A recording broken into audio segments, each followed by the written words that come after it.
Rasul, siapa Rasul itu? Siapa Rasul? Ya, jadi Nabi itu adalah orang yang diberikan wahyu hanya untuk dirinya sendiri. Sedangkan Rasul orang yang diberi wahyu untuk dirinya dan pengikutnya. Nah, pada kesempatan hari ini kita akan belajar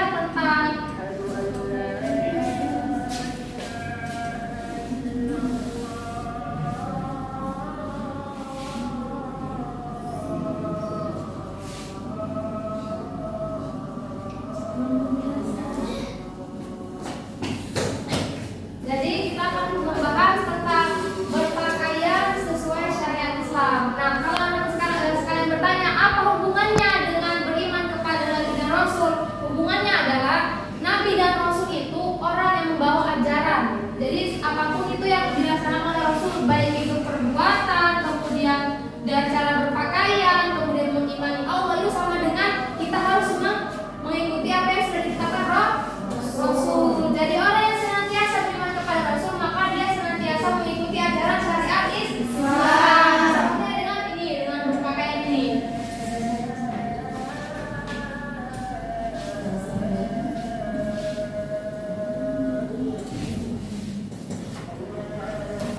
Coba perhatikan di sini di PowerPoint-nya.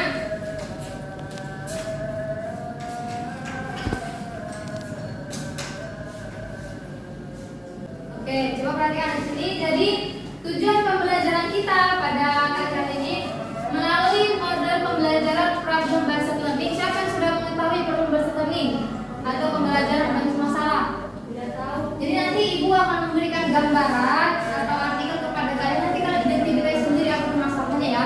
Yang pertama, tujuan pembelajarannya terbiasa berpakaian sesuai dengan syariat Islam. Dan yang kedua, menunjukkan perilaku berpakaian sesuai dengan syariat Islam. Ketiga, mengidentifikasi tata cara berpakaian sesuai dengan syariat Islam. Dan keempat, mengidentifikasi tujuan dan manfaat berpakaian secara Islam. Kemudian selanjutnya mengidentifikasi landasan hukum atau ayat-ayat Al-Quran yang berhubungan dengan berpakaian syariat Islam. Kemudian terakhir, mengaitkan antara kesesuaian model berpakaian dengan ketentuan syariat Islam. Oke, mari kita buka dengan bersama-sama membaca Al-Basmalah. Bismillahirrahmanirrahim. Nah, di sini ibu akan memberikan gambaran yang akan menjadi topik pembahasan kita.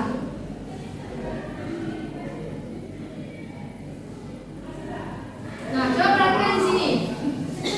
Di gambar ini ada contoh orang yang menggunakan pakaian. Ya, coba identifikasi. Ada tiga bentuk pakaian di sini. Yang pertama, dia memakai jilbab, kemudian jilbabnya dikaitkan di leher, kemudian pakaiannya ketat dan memakai celana yang ketat. Yang kedua, apa ini? Bentuknya gimana? Artinya dengan pendek. Dan yang ketiga, dengan pendek.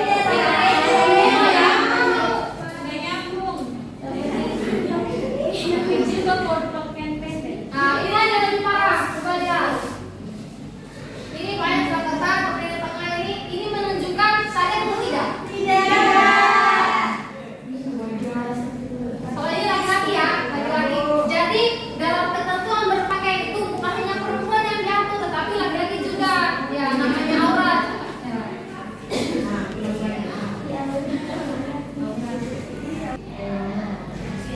Nah, dari apa yang sudah ibu sampaikan tadi, sekarang ibu mau bagi menjadi berapa orang yang hadirin? Bagi berapa? Bagi 4 kelompok. Aziza, kemudian siapa ini? Marwiati sama Abi satu kelompok 1. Kemudian ini berdua kelompok 2. Ya. Kemudian yang selanjutnya ini kamu sama siapa yang satunya kelompok 4. Ya. Sudah perhatikan di sini ya, perhatikan. Jadi sesuai dengan apa yang sudah ditampilkan di depan sini, silakan kalian kerjakan lembar kerja tadi di.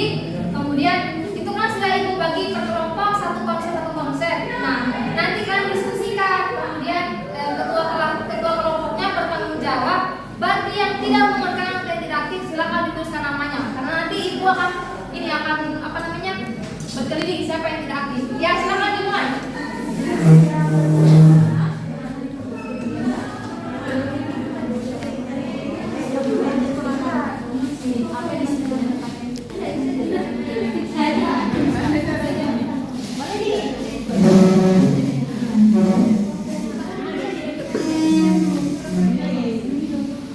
Ya silakan.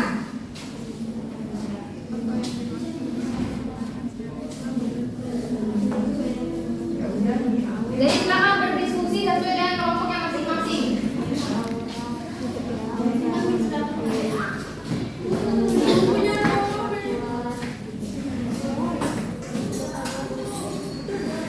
Nanti kalau ada yang apa namanya susah, nanti tanyakan kepada ibu ya. Ya ibu berikan arahan.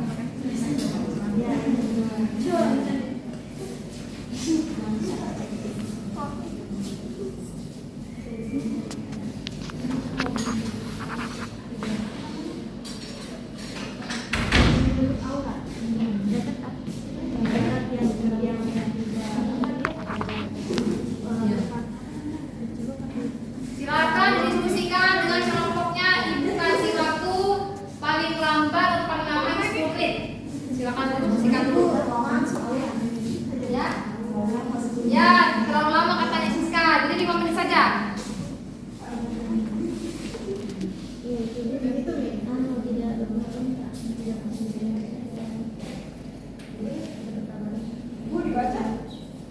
Katakan dulu, Siska dulu. Saya sama teman-teman diskusi selanjutnya. Silakan berdiskusi.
kita dari kelompok 1 yang beranggotakan Madrianti, Amit Solihah dan saya sendiri Azza.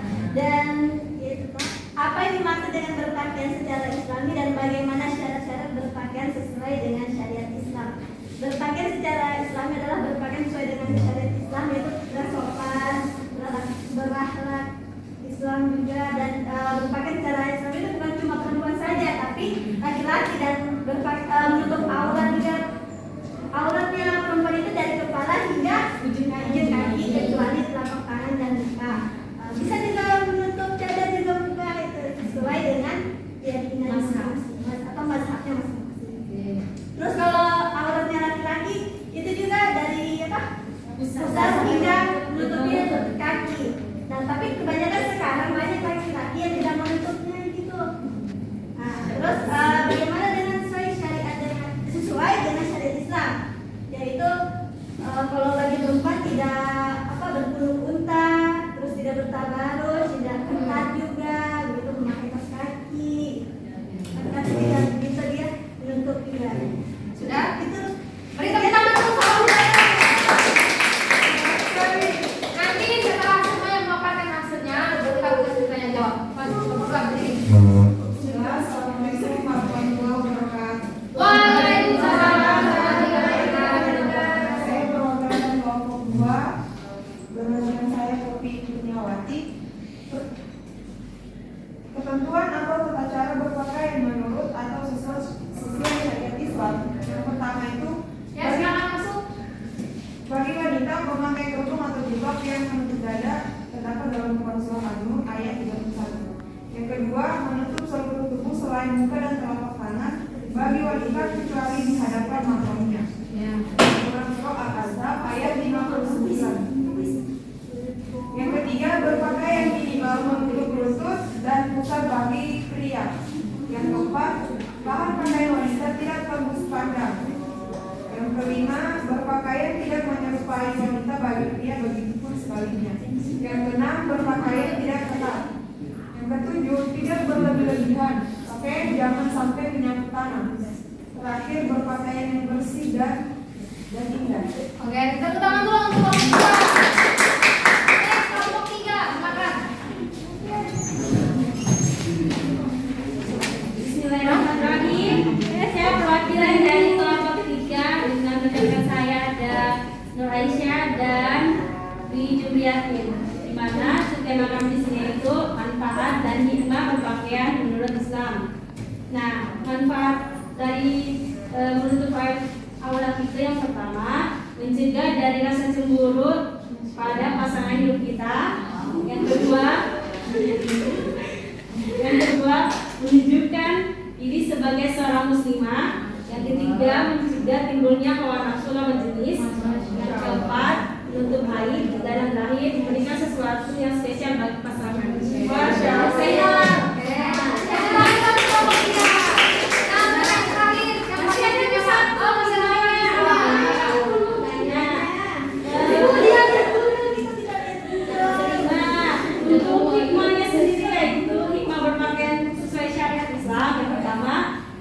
Terjaga kehormatan.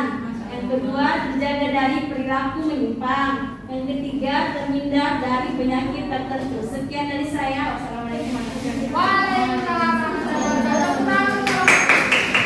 Yang terakhir, kamu paling istimewa, paling terakhir, silakan. Ayo semangat.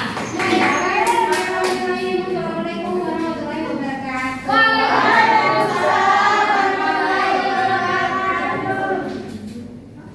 Baik, saya akan menjawab pertanyaan dari Ibu ya. Dengan pertanyaan itu carilah dalil atau alasan berpakaian dalam Al-Quran dan jelaskan. Nah,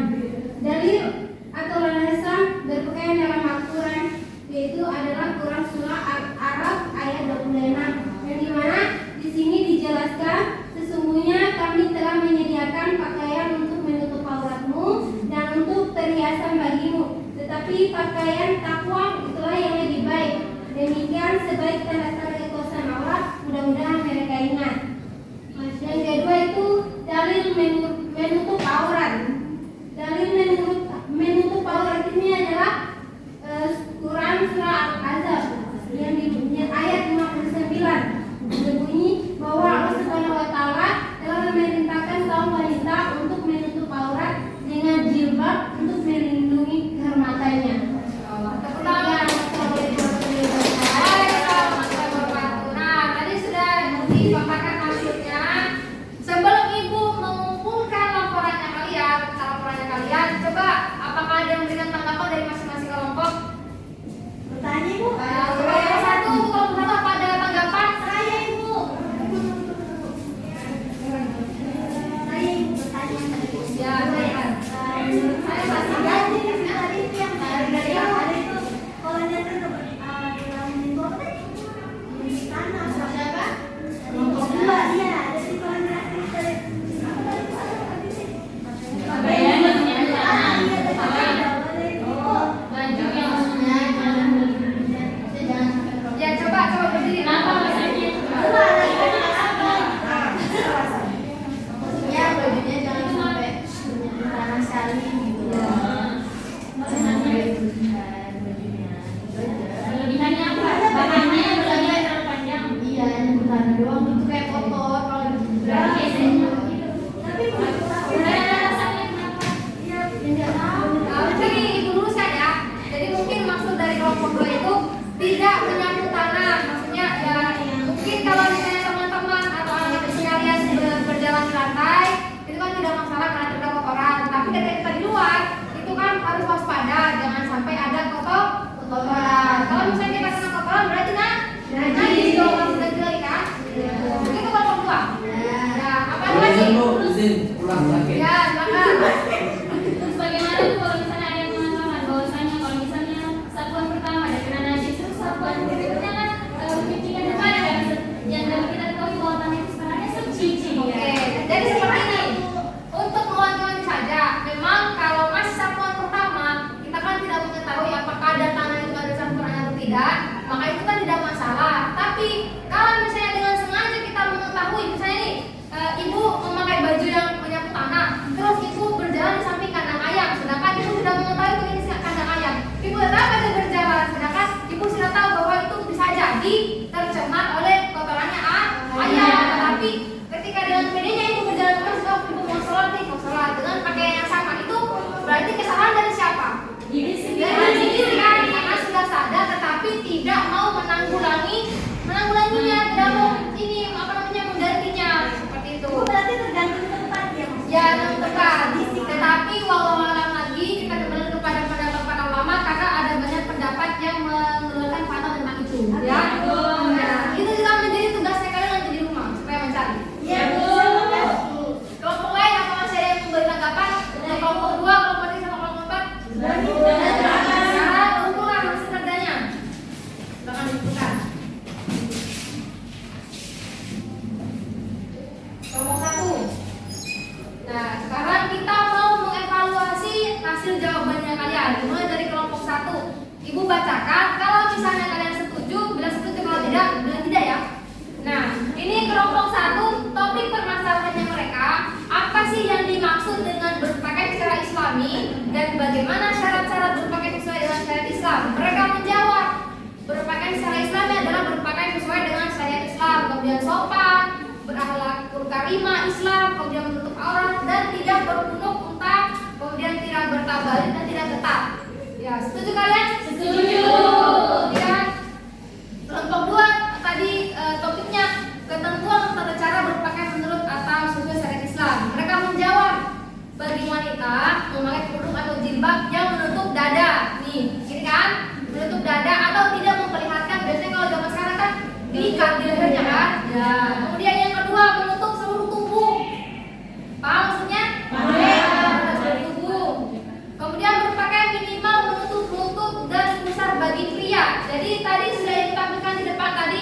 Kalau laki-laki kan ini kan, kalau zaman sekarang kan memakai celana di atas lutut. Itu boleh atau tidak? Tidak Berarti kalian setuju sama pendapatnya kelompok 2? Iya. Alhamdulillah. Oke, yang ketiga itu kelompok 3, manfaat dan hikmah berpakaian menurut Islam. Tadi dijawab manfaatnya mencegah rasa cemburu pada pasangan hidup kita. Ini kalau sudah menikah ya. Iya. Ya. Kalau belum menikah itu ya Zina. Zina, ya betul zina. Kemudian menunjukkan diri sebagai seorang muslim dan muslimah, betul sekali. Kemudian hikmahnya terjaga kehormatannya. Kenapa terjaga kehormatannya? Biasanya kalau kita pakai seksi, kita jalan ada tetangga kita lagi cewek begitu kan biasanya. Gitu. Jadi hati-hati, kita harus menghindari hal-hal seperti itu, dimulai dari hal kecil ya. Iya, Bu. Sebelum kita merasakan hal-hal lagi. Ya, setuju dan setuju atau tidak dengan pendapat yang ketiga? Oke, dan yang terakhir kelompok 4, dalil atau landasan berpakaian dalam Al-Quran, kemudian dalil menutup aurat. Di sini sudah dijelaskan di Quran surah Al-A'raf ayat 26 dan surah Al-Ahzab ayat 59. Kemudian juga ibu menambahkan di Quran surah An-Nur ayat 31 sudah jelas ya perintahnya ya. Jadi untuk kita semua sebagai pedoman hidup kita, Islam itu sudah jelas menentukan dalam Al-Quran itu bagaimana kita cara hidup, makan, berpakaian, baik menutup aurat. Kemudian kita ini karena sudah besar, karena sudah tidak lagi harus menunggu arahan, maka harus dari kesadaran kita masing-masing ya. Karena kalian sudah SMA, maka harus sudah sadar. Oke. Sebelum kita menutup pembelajaran kita pada kesempatan kali ini, coba perhatikan dulu di sini. Tadi berpakaian sesuai dengan syariat Islam. Ini materinya nanti Ibu share ya. Iya, Ibu Bu. share di grup. Nah, anak-anak sekalian, kenapa kita harus mempelajari berpakaian sesuai dengan syariat Islam? Karena sekarang itu tidak memungkiri bahwa abad ke-21 atau zaman 4.0 saat ini banyak sekali serangan-serangan, mulai dari kita disuguhkan dengan makanan-makanan barat, kemudian musik-musik, kemudian berpakaian levis misalnya atau ketat-ketat, jeans ya betul, kemudian jilbab yang diikat di leher, pasmina yang diikat di leher gitu. Jadi kita harus tetap berpegang teguh pada ketentuan kita, jilbab menutup dada, kemudian pakaiannya harus longgar. Bagus kalau misalnya kita berpakaian ketat, betul atau tidak? Tidak. Bagus ya. Nah, jadi berpakaian sesuai dengan syariat Islam. Oke, nah sebelum kita menyimpulkan, Ibu akan mengevaluasi dulu nih sejauh mana pemahaman kalian. Coba Marwati, apa itu berpakaian secara Islam? Yang sesuai dengan ketentuan syariat Islam. Ya. Aurat. Perempuan dia batasnya itu tangan dan belakang dan wajah. Kalau laki dia dari bisa sampai di bawah. Oke. Tepuk tangan dulu semuanya. Jadi Tapi bagaimana ketentuan kita berpakaian caranya? Agar tidak perempuan. Kalau perempuan itu harus menutup seluruh tubuhnya Kecuali ya, laki-laki. perempuan. Kalau laki dari kita sampai itu bisa tutup. Tepuk tangan dulu dong. Kita semua sudah pintar ya. Iya, Bu. Yang terakhir satu lagi. Ada lagi. Bukan. Ika. Bukan ya. Pertanyaannya, sebutkan satu ayat di Quran surah apa yang menunjukkan dalil untuk menutup aurat. Ayo, kita 1, 2, 3. Ayo.